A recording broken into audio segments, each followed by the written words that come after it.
Well, I'm pleased to say we have Mary Robinson with us, UN Special Envoy on climate change. It's great to see you, Mary. Thanks for joining us Thank you. today. What do you make of what you've heard so far? It's very positive, and I'm quite hopeful that we will get a climate agreement. But when I listen to what the heads of state are saying, I wish that they would make sure that their perspective is handed on to the delegations, because they're talking about people-centred, those who are suffering most. Climate justice, as we mentioned several times by leaders. They're saying we really need to stay as much below 2 degrees as possible, maybe down to 1.5. And this is all very good to hear, but we don't necessarily see this in the negotiations. So I hope that heads of state, before they leave, will say, now, what I said is what I mean, and make it happen. Okay, well, that's what you hope. Do you think they will? That's my problem. If I was to take the thing now and say, is this the way it's going to be, it would be wonderful. But actually, it may be that there's a bit of public relations. The leaders have come, people have written very good speeches for them. I'm much more interested in seeing what exactly will be agreed. And as I said, I am hopeful because a lot of homework has gone in. We know what needs to happen. It will not be ambitious enough, but it will put us on the right pathway. So you think it will end up being a weak agreement?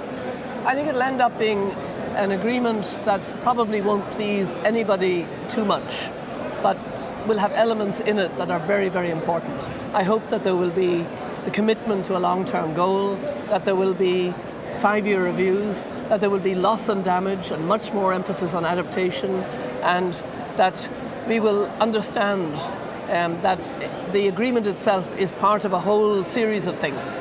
There's the climate finance. I was at a meeting today where the government's pledged 248 million more to the least developed fund, which is good, but it doesn't cover even all the approved grants for the least developed countries fund. So at the last minute, countries are scrambling to be nice and to do the right thing. But I think we need to change the narrative and realize that we need the solidarity with developing countries to make this happen. One more, very briefly. Legally binding. These two words I seem to struggle with here because it's very difficult to see how it can be when the United States won't accept it as legally binding. I've seen a lot of papers on the agreements that go before Congress and the agreements that don't, and it's quite interesting. There are agreements that you would think would have had to go before Congress that didn't. I know that Obama has a real problem. We all know it. We cannot come out of here without at least the binding to a commitment to be more ambitious by 5-year reviews, and that the developed countries do more to cut their emissions. Because we're not on course for a safe world. That's what the INDCs add up to. 2.7% up to 3% is dangerous.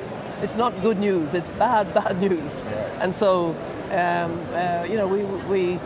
we have an opportunity to start a process. Paris is the first step. And as long as we're honest with the science, we'll get there. Right, beginning of the road. All right, Mary Robinson, great to talk to you. Thanks very much indeed for your perspective on this. Appreciate it very much.